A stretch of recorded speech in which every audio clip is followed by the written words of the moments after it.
ಕನ್ನಡದ ಸಾಂಸ್ಕೃತಿಕ channel Guruveera Kannada blog.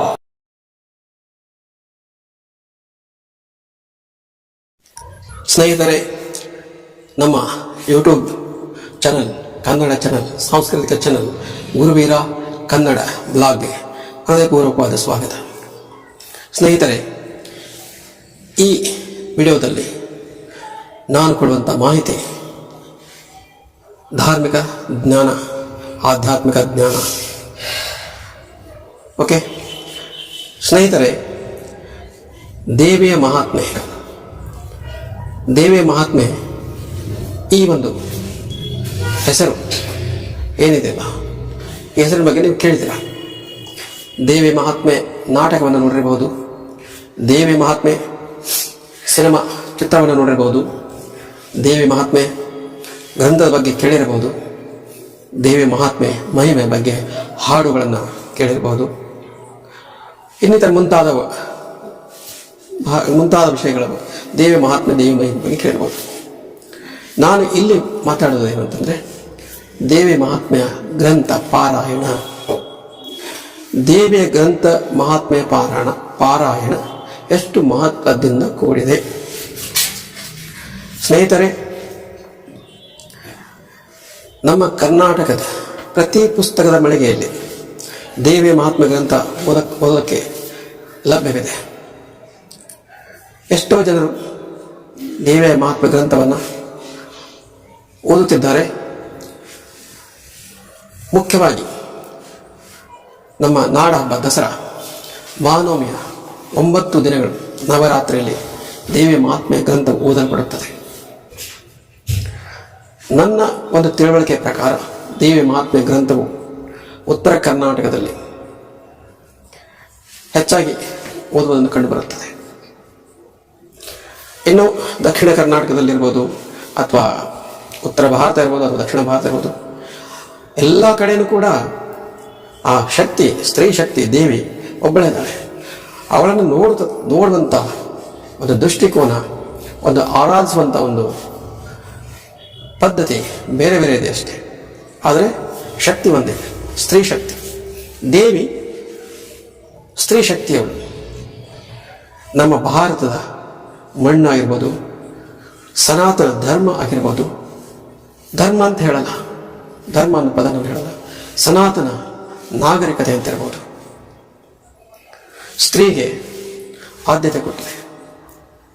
ನಮ್ಮ ವೇದಗಳು, ಉಪನಿಷತ್ತುಗಳು, ಪುರಾಣಗಳು, ಮುಂತಾದ ಶಾಸ್ತ್ರಗಳು, ಮುಂತಾದ ಸಾಹಿತ್ಯಗಳು ಎಲ್ಲದರಲ್ಲೂ ಸ್ತ್ರೀಗೆ ಮಹತ್ವದ ಸ್ಥಾನವನ್ನು ಕೊಟ್ಟಿದ್ದಾರೆ. ಪುರಾಣಗಳು, ಯಾವುದೇ ಪುರಾಣ ತಗೊಳ್ಳಿ, ಆ ಪುರಾಣಗಳಲ್ಲಿ ಸ್ತ್ರೀಗೆ ಮಹತ್ವದೆ. ಪುರಾಣಗಳಲ್ಲಿ ಸ್ತ್ರೀಗೆ ದೇವತೆ ಕೊಟ್ಟಿದ್ದಾರೆ, ಸ್ತ್ರೀ ದೇವತೆಗಳಿದ್ದಾರೆ. ಸ್ತ್ರೀ ದೇವತೆಗಳು ತುಂಬ ಇದ್ದಾರೆ. ಮುಖ್ಯವಾಗಿ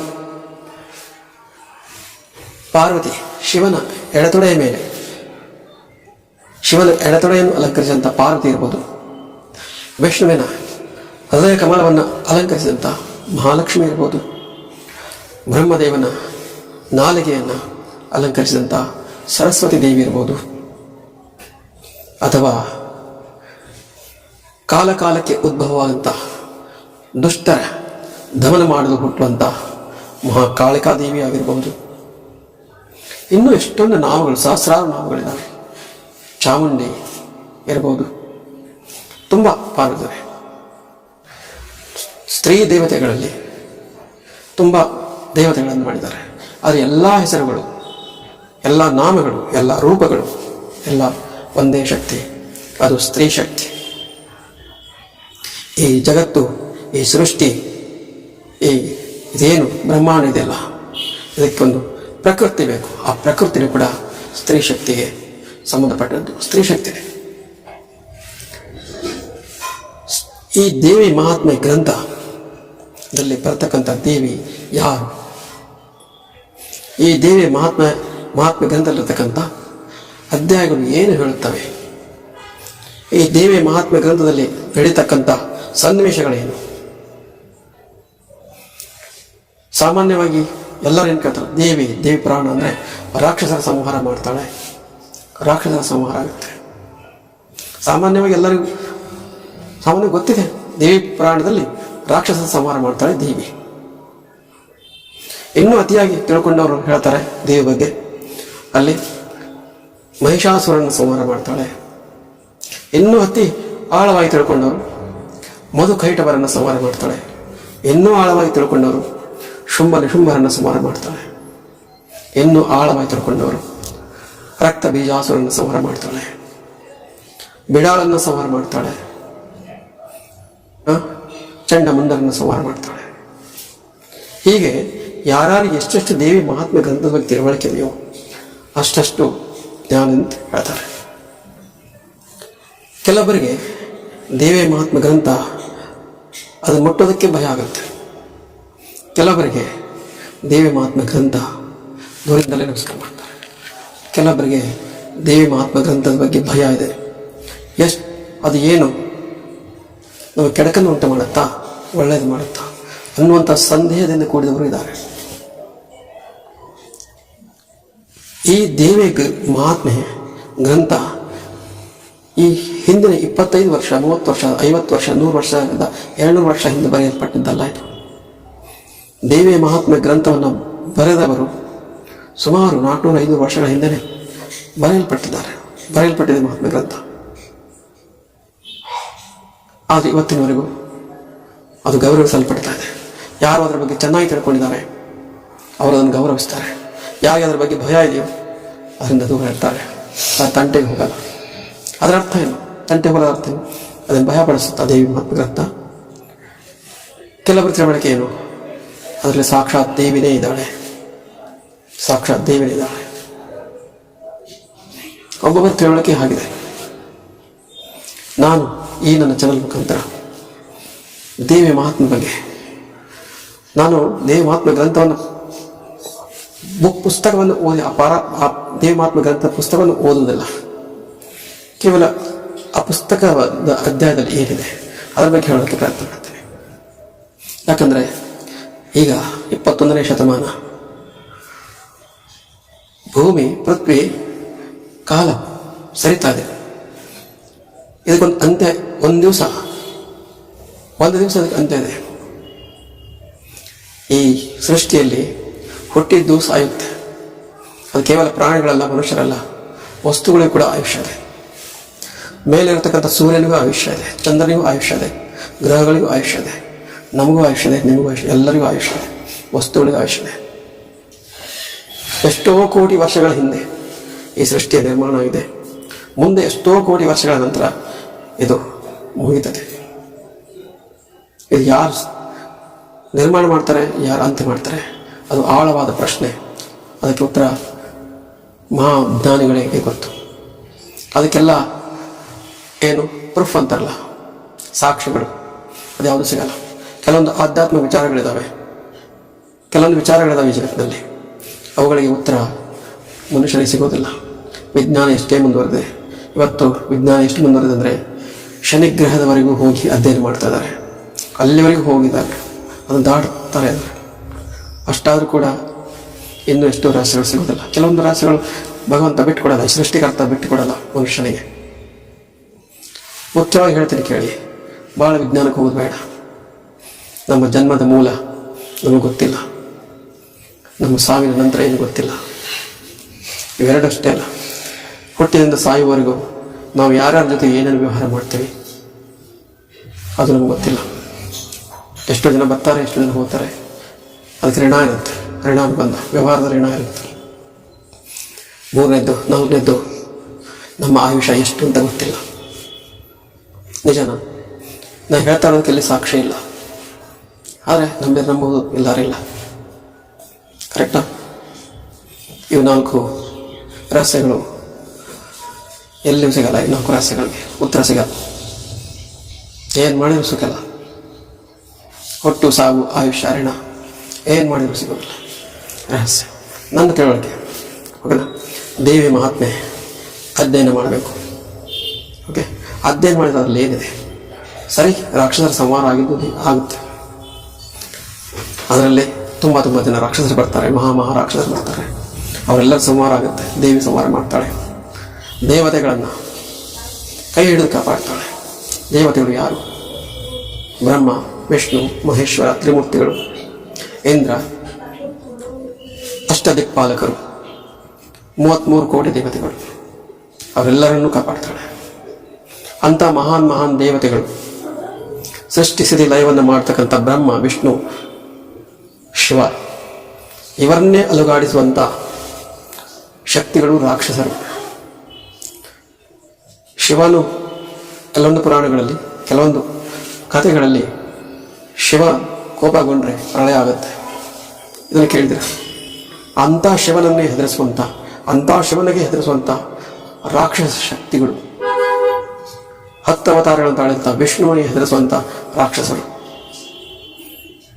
ಇಡೀ ವಿಶ್ವಕ್ಕೆ ಜ್ಞಾನವನ್ನು ಕೊಡುವಂಥ ಬ್ರಹ್ಮದೇವನಿಗೆ ಅಲೆಗಾಡಿಸುವಂಥ ರಾಕ್ಷಸರು. ಅಂಥ ರಾಕ್ಷಸರ ಸಂಹಾರ ಆಗುತ್ತೆ. ಸಾದ ರಾಕ್ಷಸರಲ್ಲ ಅವರು. ಮಧುಕೈಟವ ಅಂತ ಮಧುಕೈಟವರ ಅಂತ್ಯ, ಮಹಿಷಾಸುರನ ಅಂತ್ಯ, ಶುಂಭ ನಿಶುಂಭರ ಅಂತ್ಯ.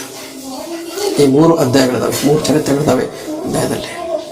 ಆದರೆ ನಿಜವಾಗಿಯೂ ಈ ರಾಕ್ಷಸರು ಇದ್ರ